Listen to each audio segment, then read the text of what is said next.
era parte del plan. Bueno, les podría contar muchas cosas, pero no se las voy a contar. Y feliz cumpleaños a mi mía, cumpleaños hoy.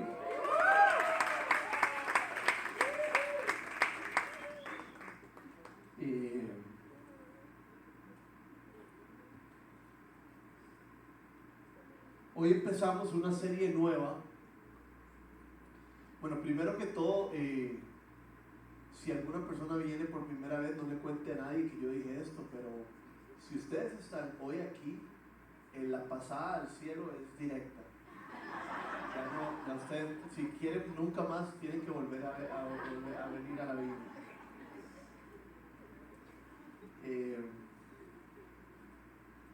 Vamos a empezar una serie que se llama La Reforma.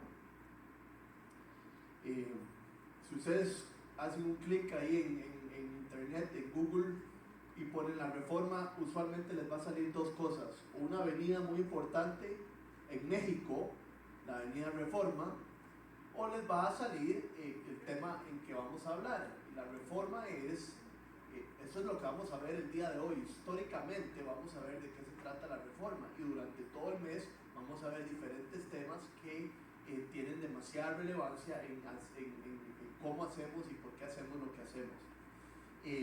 Entonces vamos a estar hablando de eso, del desarrollo de la iglesia. Vamos a ir desde que Jesús fundó la iglesia hasta el siglo XVI de la manera más rápida posible, y resaltando lo más importante para nosotros. Con mi esposa, una de las cosas que a mí más me gusta hacer con mi esposa es contarle a mi esposa por qué yo soy como soy. Digamos, a veces hago algo y yo le cuento, o digamos, por decirles algo, me gusta un merengue, y yo le digo, bueno, a mi esposa, mi amor, a mí me gusta el merengue porque cuando yo tenía 5 años, mi papá nos levantaba en la mañana los sábados, y él ponía, cuando yo tenía 5 años, Wilfredo Vargas era lo más importante que existía. Entonces yo le cuento esas cosas y a mí me gusta, y cuando le hablo de fútbol, me cuenta contarle por qué me gusta el fútbol y quién me enseñó el fútbol y cuándo fue la primera vez que yo fui al estadio. Y eso me gusta porque quiero que ella sepa de dónde venimos, porque ella es uno conmigo también. Y eso es lo que vamos a hacer el día de hoy. El día de hoy vamos a entender de dónde venimos, por qué, cómo llegamos hasta la Viña Escazú desde la fundación de la iglesia en el puro principio. Claro, lo tenemos que hacer de una manera muy rápida, descubriendo solo lo más importante. Pues hay una línea del tiempo que tengo ahí lista para ustedes, para que ustedes más o menos se vayan ubicando un poco. La iglesia nace más o menos en el 33 después de Cristo, ¿verdad? En el día de Pentecostés. Este es el día que inicia la iglesia. La iglesia no nace cuando Jesucristo empieza su ministerio. La iglesia nace cuando el día de Pentecostés, cuando Jesús dice a sus discípulos que cuando Él asciende, se queden en Jerusalén porque va a venir poder sobre ellos. Y efectivamente hay una revelación del Espíritu Santo increíble, hay fuego en el ambiente, la gente empieza a hablar en lenguas, Pedro predica y más de 3,000 personas se convierten. Eso está en el libro de Hechos. Entonces, ahí es cuando empieza la iglesia. En el libro de Pentecostés. Tenemos registrado del 33 al año 100 de Pentecostés, al inicio de la iglesia, al Nuevo Testamento, al año 100, mucho de lo que pasa en la iglesia lo tenemos registrado. ¿Por qué? Porque está en el Nuevo Testamento. De hecho, si mi memoria no me falla en estos momentos, hay uno de los últimos libros en escribirse, el libro de Apocalipsis, fue escrito en el 90. Entonces tenemos mucho récord de Pentecostés hasta el año 100 gracias al Nuevo Testamento. El problema que tenemos es del año 100 al año 300, que en el año 300 es cuando se vuelve la iglesia. Aparte de la iglesia es iglesia-estado y es la iglesia católica. Entonces del 100 al 300 es lo que no tenemos mucho registrado. Pero entonces les voy a contar rápidamente lo que pasa en ese tiempo que podríamos deducir. Primero que todo, si estamos hablando del surgimiento de la iglesia y lo que es la iglesia, tendríamos que hablar del apóstol Pablo. No lo vamos a leer en estos momentos, pero tal vez voy a dar citas para que ustedes apunten si quieren verlo después. En el libro de Hechos, en el capítulo 9, se nos cuenta la conversión de Saulo, así se llamaba, que era un rabí judío, a Pablo. La conversión de Pablo era tan importante que Dios lo encuentra camino a Damasco cuando Pablo llegaba a unas cartas escritas para él poder meter prisioneros a los cristianos. Pablo perseguía cristianos. Y era tan importante para el plan de Dios de que Saulo se convirtiera en Pablo y en cristiano, que Dios le habla audiblemente y lo enfrenta con un trueno, le quita la vista y le dice que entre en la ciudad y que en la ciudad pasa varios días ciego y ahí lo va a encontrar y un hombre va a orar por él y un hombre ora por él y él recobra la vista. Es sumamente importante entender que Pablo es el autor de la mayoría del Nuevo Testamento y que es clave en todo lo que tenemos que entender en la relación de cristianismo y judaísmo, porque el cristianismo nació ligado al judaísmo y gracias a Pablo entendemos poco a poco que no hay que ser judío para ser cristiano, que las ordenanzas judías no aplican a los cristianos, pero que sí la esencia del judaísmo hablaba de que Cristo iba a venir.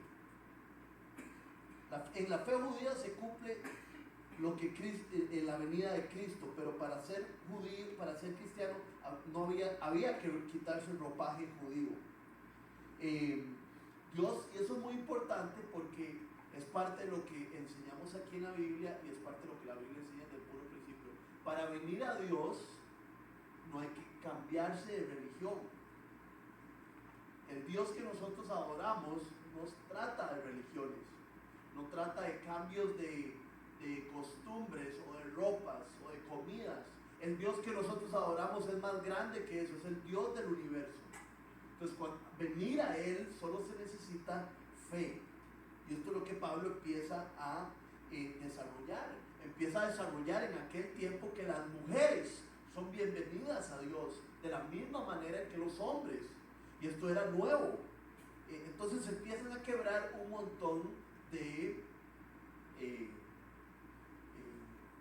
paradigmas o estigmas mal desarrollados. Hay un tema muy importante en el Nuevo Testamento, sobre todo en el libro de Romanos, que explica lo que Pablo entendió y es muy importante para que nosotros lo entendamos. Los judíos, Pablo era uno, Jesús era judío, para ellos ingresar a ser hijos de Dios, a la familia de Dios, había una costumbre, la circuncisión. Si yo era judío, un hombre me circuncidaba al 8º día y eso me hacía miembro de la familia de Dios. Pablo dice en el libro de Romanos que la nueva circuncisión es la circuncisión del Espíritu. Que ahora la marca y el distintivo de ser de la familia de Dios no es estar circuncidado, sino es tener el Espíritu Santo de Dios en nuestro corazón. Y esto es revolucionario.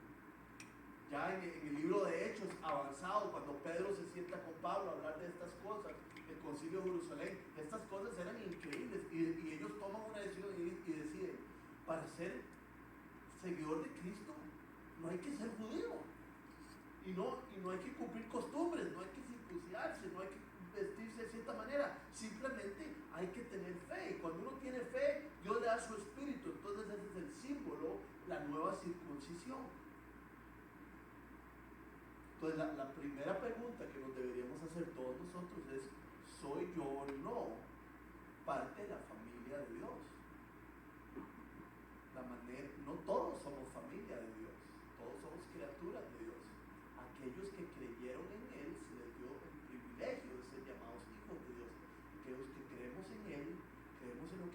hizo por nosotros, le entregamos nuestra vida, Él nos entrega su Espíritu y somos familia de Dios. Entonces, esto es lo que empieza a suceder en los 50s, en los 60s, en los 70s, ¿verdad? Y se empiezan a propagar el cristianismo por medio de los romanos y lo de los gentiles, los griegos, que eran las ciudades más modernas y más desarrolladas en aquel momento, ¿verdad? Y después, conforme empiezan a perseguir a los cristianos, porque los romanos estaban a cargo y los romanos empiezan a perseguir a los cristianos, no se podía ser cristiano. Los cristianos, ¿verdad? La famosa diáspora, los cristianos se empiezan a dispersar y conforme se dispersa la fe.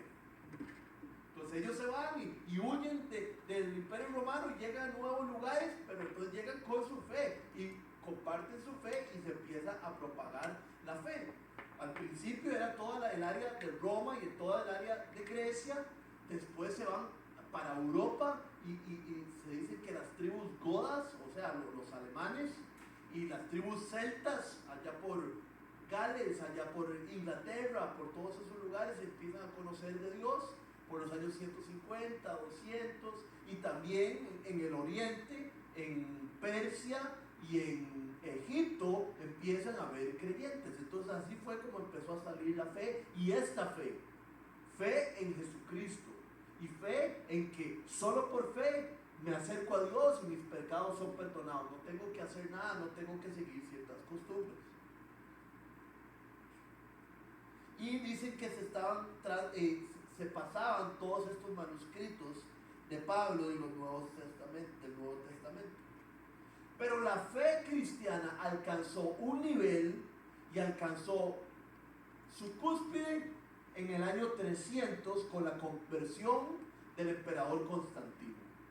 Constantino era el emperador de Roma y él se hace cristiano y dice, como buen emperador, yo soy cristiano, ahora en adelante todos tienen que ser cristianos porque el imperio es cristiano. Entonces, los cristianos pasan de ser perseguidos a ser exponenciados. Había que ser cristiano por lo que lo está diciendo el emperador.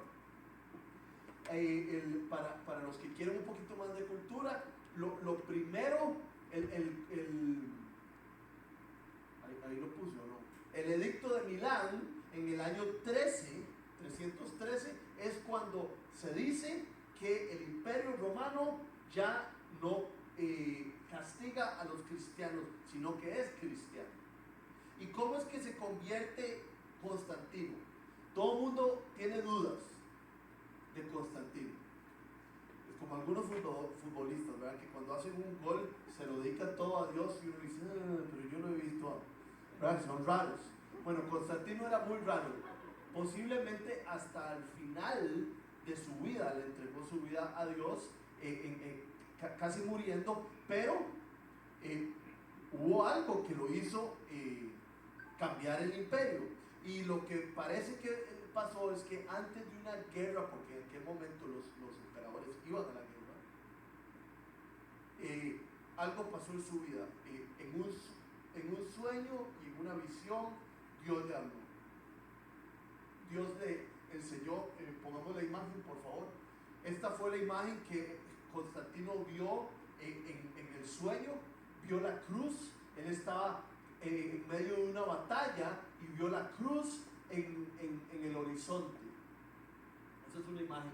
Constantino la vio y dice que escuchó decir a Dios, por esta cruz, o algunas otras versiones dicen, por esta vencerás. Y entonces Dios se le mostró en un sueño, le mostró la imagen de la cruz y le dijo, por esta vencerás. Y Constantino estaba al borde de casi su batalla más importante. Y al día siguiente dice que iba a empezar la batalla y que el líder del otro batallón murió en un charco. Entonces todo esto, la imagen que tuvo en el sueño, que Dios le hablara y le dijera, por esta vencerás, y que el otro se muriera en un charco, ¿verdad? Nadie se muere en un charco, le habló a Constantino y él le dio su apoyo incondicional a la iglesia y ahí se llamó por primera vez Iglesia Católica Romana. ¿Por qué católica? Católica significa universal. Entonces, Iglesia Universal Romana. ¿Por qué romana? Porque era el imperio. Entonces, en el año 300, por ahí, pongamos el túnel, el tiempo, la línea del tiempo, en el 325, con el concilio de Nicea, podríamos decir que está oficialmente llamada Iglesia Católica Romana. Y aquí es muy importante. Si algunos de ustedes han leído el Nuevo Testamento nos habla de una iglesia que se reunía, nosotros somos muchos, iglesitas que se reunían a compartir el pan, el que no tenía dinero se le daba dinero, el que no tenía ropa intercambiaban ropa, pasaban juntos constantemente compartiendo el pan, alabando al Señor con la enseñanza de los apóstoles. Esa es la iglesia que vemos en los primeros tiempos y los primeros cientos de años. Algo que descubrí, las mujeres estaban muy involucradas en esa iglesia, tenían tiempo, y eso no hay que descubrirlo. Uno lee las cartas de Pablo y ahí dice Pablo, y le manda saludos a Priscila y le manda saludos a un montón de mujeres que eran fuertes, desde Jesús eran las que llevaban la plata.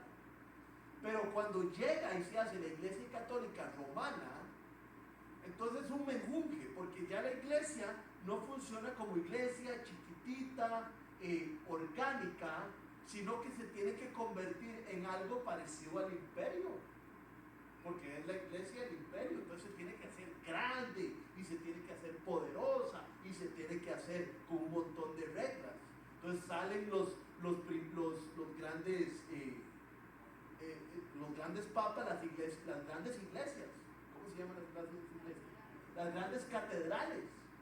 Y entonces ya no hay tanta participación de la mujer ni de mucha gente porque están los sacerdotes. Y sale el papa. Papa es simplemente una palabra en latín que es papá. Entonces se pone de papa a los que se intercambiaban, eran los obispos de las grandes diócesis de ese momento. Entonces así fue como nació la Iglesia Católica Romana. Así fue como la iglesia primitiva de Jesús surgió por 200, 300 años. Llegó Constantino, ya en vez de ser perseguida, fue establecida, adquirió demasiado poder, adquirió un poder político también, porque era iglesia y Estado, y así se fue hasta el siglo XV, que es donde viene, adivinen qué, la Reforma. Y ahora vamos a entender. Entonces, yo sé que lo que digamos, posiblemente mi profesor de historia me lesionaría el tobillo en estos momentos y la rodilla, pasar del 325 al siglo XV, pero creo que es la única manera que nos vamos a dar cuenta acerca de la Reforma. Entonces ahora imagínense que en el siglo XV tenemos otra línea del tiempo.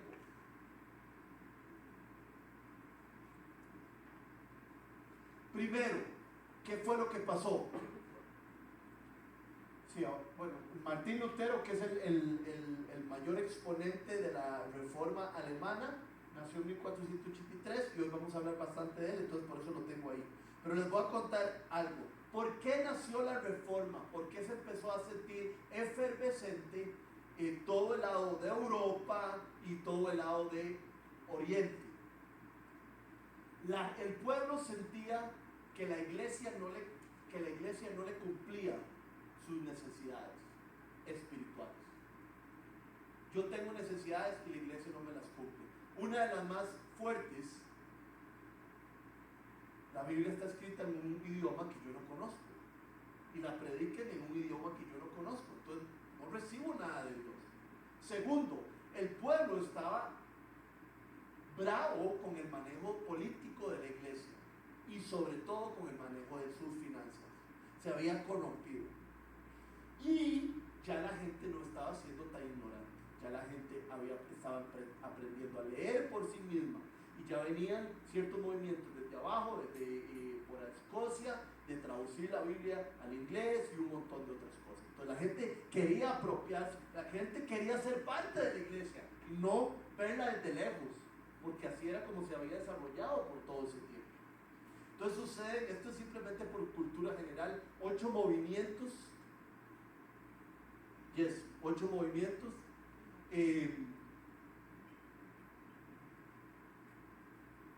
muy importantes.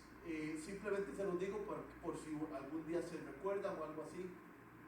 Hay algo ahí mal escrito, pero no importa. Okay. El primer movimiento que sucede es Erasmo. Erasmo es un monje que traduce las escrituras del griego al latín. La primera Biblia que tenemos, la Vulgata, fue traducida por Erasmo, y eso era ya un gran logro. Segundo, Martín Lutero hace la reforma alemana. Tercero, un señor que se llama apellido Zwingli es el que empieza una reforma en Ginebra, en Suiza, que se hizo muy importante no solo por él, sino porque después la retomó Juan Calvino, que ahí dice Calvico, pero es Calvino. Los anabautistas nacieron después de Calvino, y esto es una parte muy radical de la reforma que creo que estoy casi 100% seguro que vamos a tener una charla de los anabautistas dentro de 15 días, dada por un anabautista. Aquí de los anabautistas nacen los Amish y nace toda esa gente. Entonces es muy interesante entender de dónde salieron los, ¿cómo se dice Amish? Menonitas. Y a la par están los cuáqueros, pero los cuáqueros no necesariamente creen en Jesús. Entonces, pero vamos a entender eso y cómo se desarrolló en Europa y cómo se fue hasta Filadelfia y Pensilvania en los Estados Unidos. Después están los espirituales, que empezaron los monjes, pero más desarrollados. El Concilio de Trento es el séptimo movimiento, que es un movimiento que hace la Iglesia Católica reaccionando a la reforma, porque la Iglesia Católica sí reacciona ante la reforma y se agrupa en ciertas fases, en ciertas cosas, y después la reforma en Inglaterra. Entonces son los 8 movimientos importantes. No los vamos a ver, esos 8 movimientos, no tengan miedo. Pero ¿qué es lo bonito de estos movimientos? ¿Qué es lo bonito de esta época del siglo XV y XVI? Que la iglesia quería ser reformada, la iglesia quería ser purificada, la iglesia quería ser más pura, más limpia, más como Jesús lo había dicho. Querían encontrar santidad. Eso era el ambiente que se vivía, que en todos esos siglos la iglesia se había corrompido.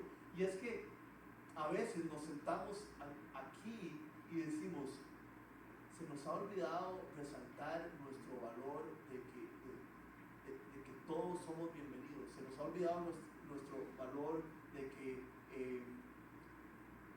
naturalmente sobrenatural, porque si uno no le pone cuidado a un valor en una cultura, en cuestión de un año se pierde. Estos señores habían tenido siglos para que se perdieran las enseñanzas de Jesús y por qué estaba la iglesia aquí. Entonces lo que buscaban los reformistas era eso, era volver a los principios. Y yo creo que es una buena pregunta para ustedes y una buena pregunta para mí.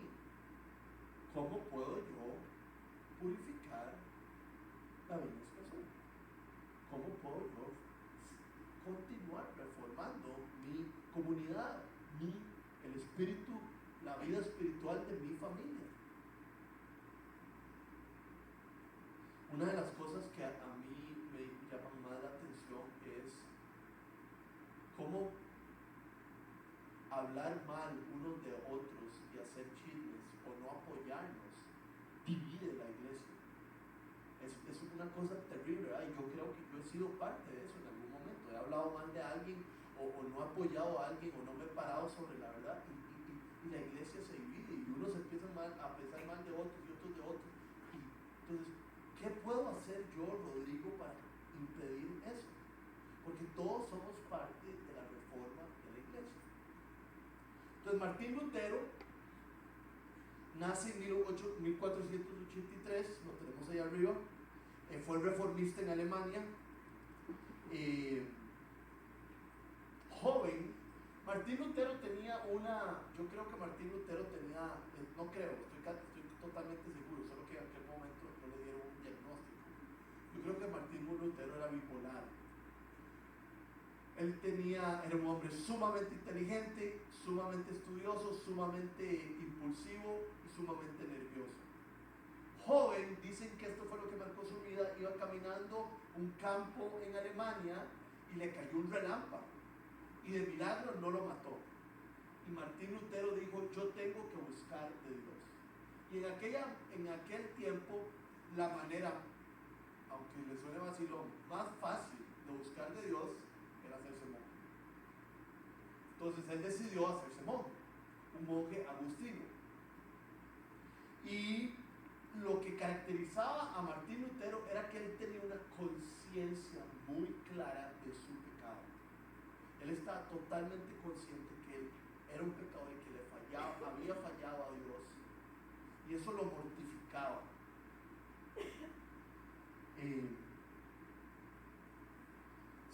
Se sabe una historia de Lutero con un sacerdote apellido Staupitz, alemán, y dice que tuvieron una confesión.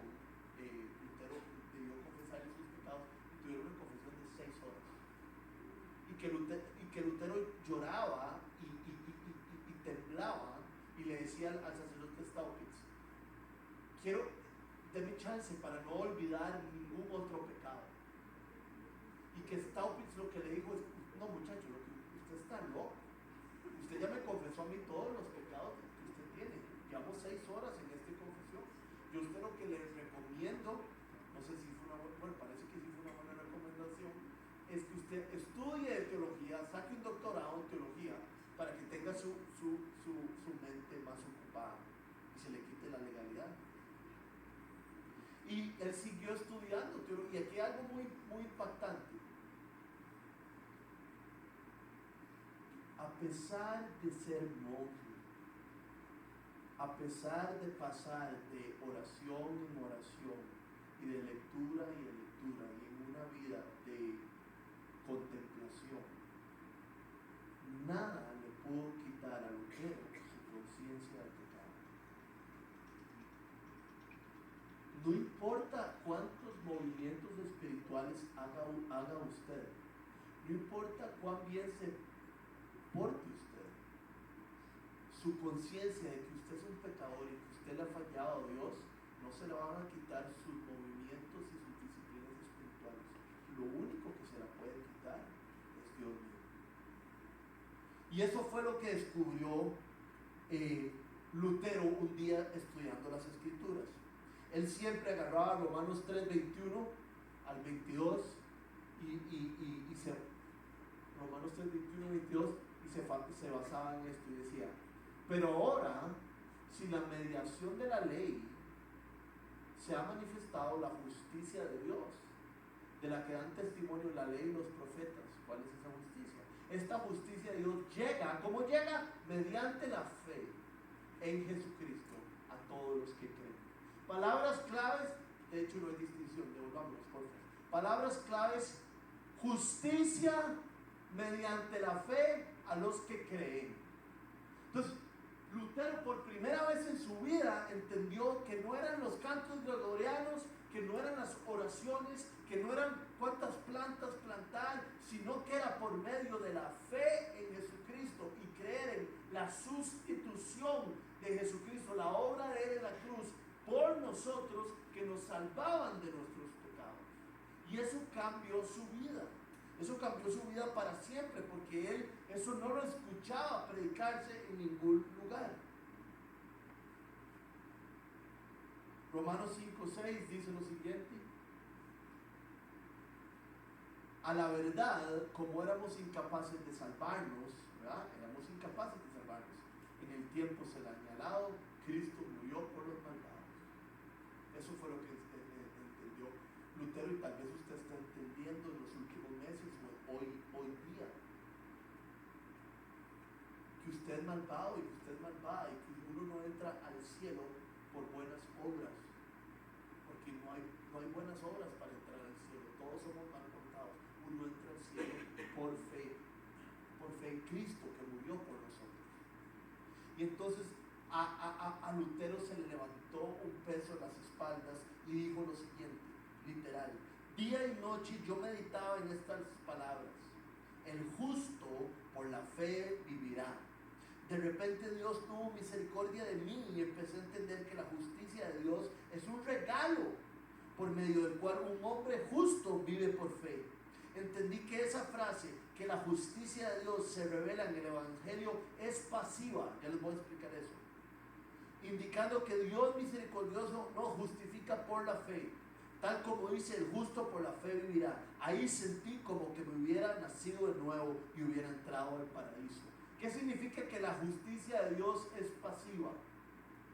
Que para obtener la justicia de Dios, o sea, verme justo ante los ojos de Dios, no es algo que yo hago, no es algo activo, es algo que yo no hago. Es la justicia de Dios es pasiva, es algo que yo solo recibo.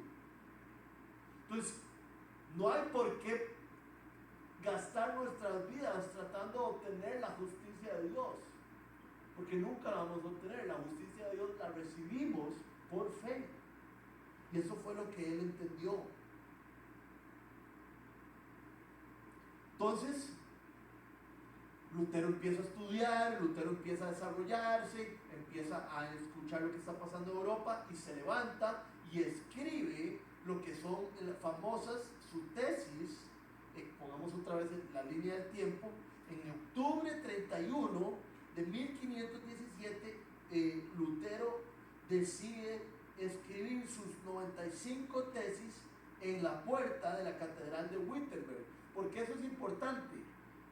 Porque la puerta de la catedral de Wittenberg servía como de, ¿cómo se dice eso? Donde uno pega un montón de, como el automercado. Sí, pizarra, ¿no? Como un lugar de anuncios. Y él nada más y nada menos llegó y pegó sus 95 tesis en la catedral de Wittenberg. ¿Y cuál fue la razón principal? La Iglesia Católica había, de aquel momento, había caído muy bajo económicamente, sobre todo con lo que eran las indulgencias. A veces las personas no tienen muy claro lo que son las indulgencias. Las indulgencias son esto. La Iglesia Católica decía que había gente que se portaba muy bien, entonces que de sobra iban para el cielo, entonces que les sobraban buenas obras. Entonces, que esas buenas obras que sobraban quedaban ahí y que usted las podía obtener para usted, si usted era bien mal portado, pagando esas indulgencias. Entonces, esas indulgencias eran aplicadas a usted. Todo el mundo dice, ¿qué cosa más terrible? Sí, es terrible, pero todos somos capaces de cosas bien terribles. Y entonces Lutero escribió sus 95 tesis y las pegó en la catedral de Wittenberg, y ahí fue donde empezó el pleito. Porque Lutero estaba diciendo, voy en contra de la iglesia establecida, voy en contra de lo que yo pienso. Yo soy un monje agustino.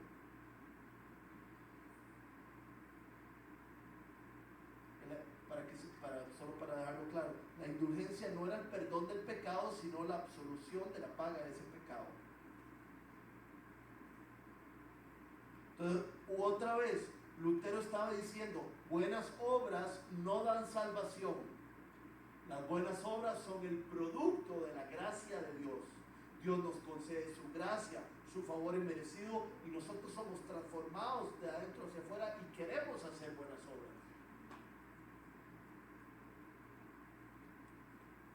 Por cualquier duda, la Iglesia Católica desechó la práctica de las indulgencias. No existe desde hace muchísimos siglos. Una de las convicciones de Lutero más importantes, junto con Erasmo y junto a un señor que se llama William Tyndale, que es muy importante, y también Wycliffe, es que querían que la Biblia llegara a las manos de los creyentes. Parte de la reforma es no solo vamos en contra del choriceo de salvación y de indulgencia, sino parte de la reforma que queremos es que la Biblia no esté allá arriba solo con una persona, sino que la Biblia esté lista para todos y para que todos la lean en su propio idioma. Y Lutero tradujo toda la Biblia del griego al alemán. Es obra de Lutero. Ahora, yo les voy a hacer una pregunta. ¿Les llama la atención esto? Sí o no. No solo por el trabajo, sino que ¿qué sería de nosotros si alguien no hubiera traducido esto en español? Esto, si usted se acaba de comprar un muy buen carro, bien nuevo, esto es más valioso que su carro nuevo. Esto fue lo que cambió mi vida y la suya. Hacer que esto llegara a la gente era lo más importante y sigue siendo hoy lo más importante.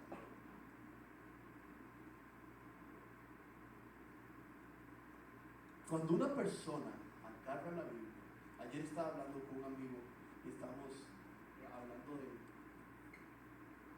del potencial que tiene un amigo de nosotros como hombre de Dios, como Dios lo ha cambiado y ha hecho cosas increíbles en su vida. Yo le dije a mi amigo, pero ¿sabes cuál es el gran problema? El gran problema de nuestro amigo. Y me hace, las mujeres.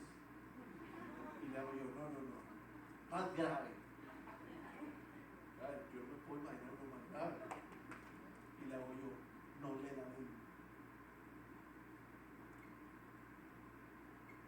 Para ser un hombre o una mujer de Dios hay que amar la Biblia. Y la Biblia es la que hace todo el trabajo. No hay nada como ver cuando alguien hace clic con la Biblia y ya empieza. Como diría Pablo, acabaron los dolores de parto. Entonces eso era lo que quería Lutero, que la Biblia la tengan los alemanes, y la tradujo. Y así la tradujo Tilde al inglés. Y así empezó a moverse la iglesia. Ustedes al ver el puente o ver el afiche del principio, ven que la serie se llama La Reforma, pero alrededor de la serie de la Reforma hay un montón de frases que se llaman las solas. Esas son, que las vamos a poner en la lista. Una lista que tenemos, que quiero explicarles. Esto es un símbolo clásico de la Reforma, porque en estas 5 solas, en estas 5 frases que están escritas en latín, se resumen lo que se quería resaltar y lo que se quería rescatar en la Reforma. ¿Qué es lo primero? Lo favorito de Lutero. Esto es de Lutero. Sola fide. ¿Qué quería decir? Que eso, solo por medio de la fe uno es salvo. Solo por medio de sola fide, solo por medio de la fe. No hay que agregarle, no hay que quitarle, es solo por medio de la fe. La segunda es solo gracia, solo por medio de la gracia. Solo porque Dios quiere uno es salvo, solo porque Dios le da a uno salvación. Una que era clásica, y es lo que les acabo de tratar de simbolizar con la traducción de la Biblia a los idiomas, era sola escritura.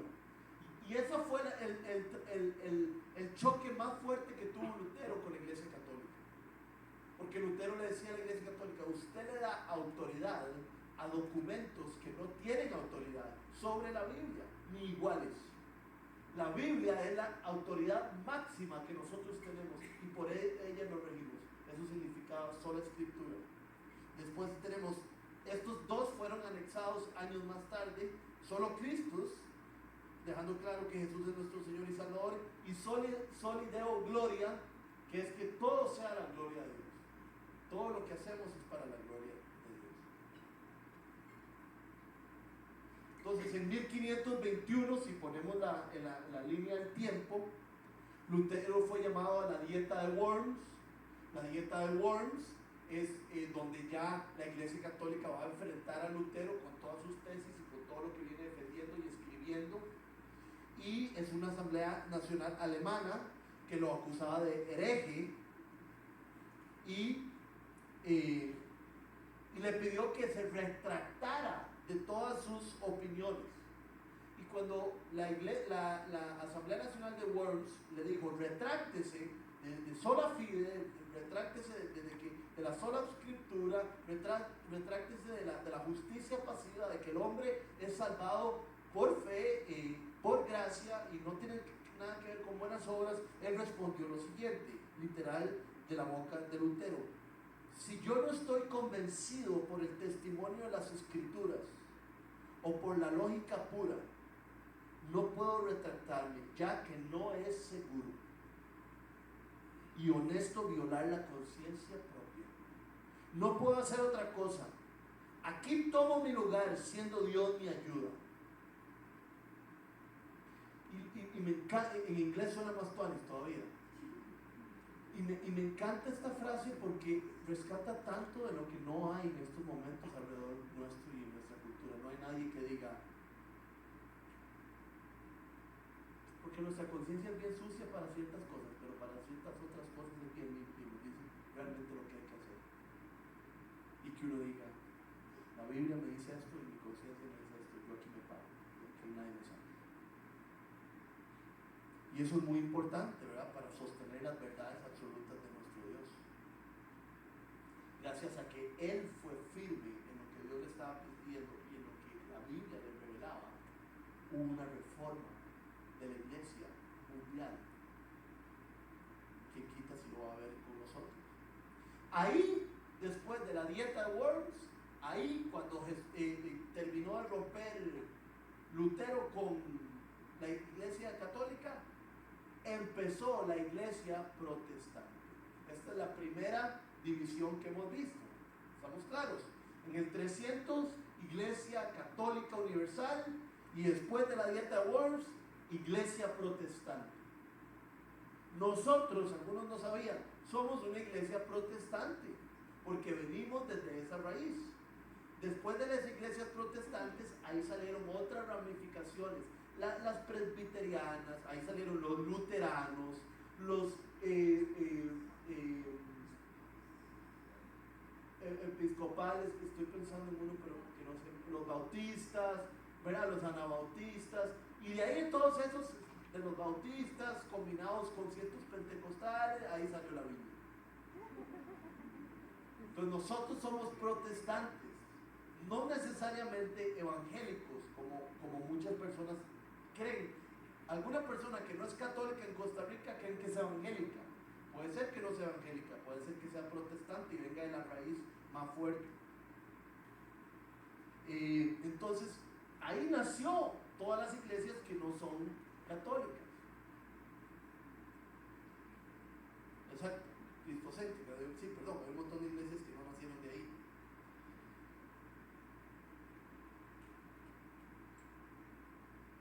Ya, y para dejarlo claro, no me voy a meter en esto, estaban los católicos, estaban los ortodoxos, que son los del este, y están los protestantes.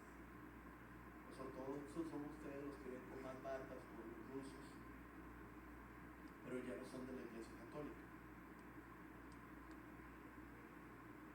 Quiero contarles rápidamente, ya vamos a ir terminando, varias cosas de las cuales Lutero descubrió y luchó y cambió. Gracias a decir que había que reclinarse fuerte sobre la Biblia. Lutero, después de un estudio muy concienzudo del Nuevo Testamento, dijo: el Nuevo Testamento no enseña que hay 5 sacramentos. En aquel momento se hablaban de la confirmación, de la Eucaristía, de la reconciliación, de la unción de los enfermos y el matrimonio. Lutero dijo: hay 2 sacramentos en el Nuevo Testamento: es el bautismo y la cena del Señor. Después, otra cosa que él detectó y dijo: ¿dónde en la Biblia dice que los sacerdotes tienen que ser célibes o dedicarse al celibato? Tenemos ahí Apocalipsis 1.6. vean lo que dice Apocalipsis 1.6: al que ha hecho de nosotros un reino de sacerdotes al servicio de Dios su Padre, al sea la gloria y el poder por los siglos de los siglos. Amén. O sea, según Apocalipsis, Rocío y Mimía y José son sacerdotes. Somos un cuerpo de sacerdotes. Todos aquellos que somos hijos de Dios somos sacerdotes de Dios. ¿Estamos claros?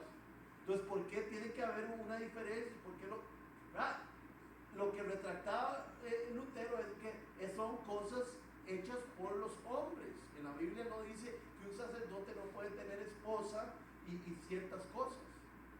En la Biblia sí dice que hay hombres que se deben dedicar al ministerio, como los pastores. Los sacerdotes son pastores también. Pero él empieza a desgranar ciertas cositas y ahí. A todo esto las ideas de Lutero se pasaron a propagar demasiado fácil porque empezó, como es Dios, ¿verdad? La imprenta de Gutenberg en esos tiempos fue que empezó a funcionar. Entonces dicen que entre 1517 y 1520 más de 300.000 copias de sus libros y tratados fueron impresos.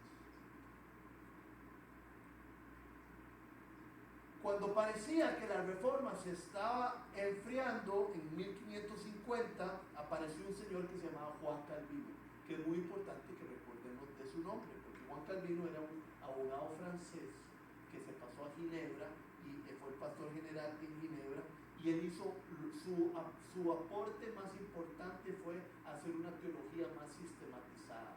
Él hizo, ¿qué quiero decir con teología sistemática? Que él empezó a analizar la Biblia por temas, entonces era más fácil estudiarla. Calvino decía la salvación, y entonces aquí viene todo lo que dice la Biblia acerca de la salvación.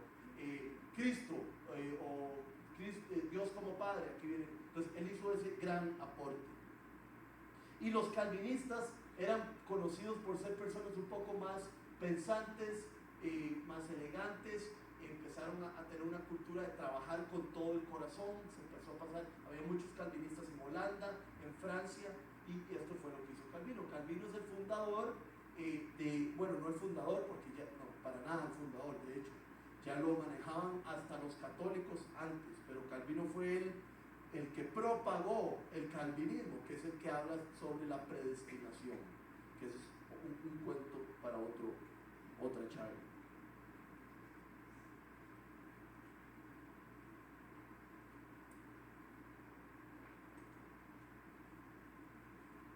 Termino con esta parte que era muy bonita. A esta gente, a los que se empezaron a pegar a la Biblia de tal manera, se le llamaban los reformados. Y el mensaje de estos calvinistas, de estos reformados, era de una transformación del mundo. Que los cristianos estábamos llamados a responder al amor salvador de Dios, construyendo su reino en la tierra como anticipación de su cumplimiento en el cielo. Para los reformados, cualquier trabajo, ya sea en el campo, pescador o en la ciudad, podía ser glorioso, como el de un predicador. La idea del trabajo como adoración llevó a muchos de estos cristianos a trabajar laboriosamente, a ser honestos, frugales, que es ahorrativos, y sobrios. Los calvinistas creían en la separación de la iglesia y del Estado. Y algo de lo más fuerte en la teología de Calvino era la soberanía de Dios. Que Dios es soberano sobre todas las actividades y todos los eventos del planeta. Entonces, yo me reclino bastante en los calvinistas, porque para mí no tiene sentido que el Dios que a mí me muestra la Biblia no esté en control de todo. Y con eso yo duermo mejor. Porque sé que tal vez se me escape a mí, se me caiga a mí, pero a él no se le va a caer. Y que él me va a dar las fuerzas para pasar las cosas que vamos a pasar. Entonces era una gran enseñanza de los calvinistas. Entonces, para terminar, tal vez lo que yo quisiera decir, que ha sido una charla, tal vez más charla que otra cosa, es que no deberíamos perder el espíritu de la reforma, que es que la iglesia se esté reformando. A esta serie de charlas le vamos a poner reformándose. Pero suena muy feo, ¿eh? Suena como meter a un chiquillo de 15 años a un reformatorio para que lo arreglen. Y no es eso, aunque Dios nos está arreglando. Pero la idea es de que nuestro amor y nuestro espíritu esté tan dinámico a la par de Dios, que nosotros nos vamos purificando y estamos buscando esa purificación continua. Cuando yo estaba en Estados Unidos estudiando, yo les decía a mis amigos que me llamaran un carismático reformado, y se morían de risa porque no es muy común encontrar personas así. Porque un reformado es una persona que es muy detallista con las escrituras, muy literal con la Biblia, muy formal, muy costumbrista, muy así, ¿verdad? Eso es un reformado. Pero un carismático es aquel que es más expresivo, aquel que cree en los dones del Espíritu y aquel que alza las manos y reacciona con su cuerpo a adorar a Dios y cree en los milagros y cree que Dios está vivo entre nosotros. Y realmente todavía yo quisiera que me llamaran así, yo quisiera que nuestra comunidad se le llamara así, que nosotros fuéramos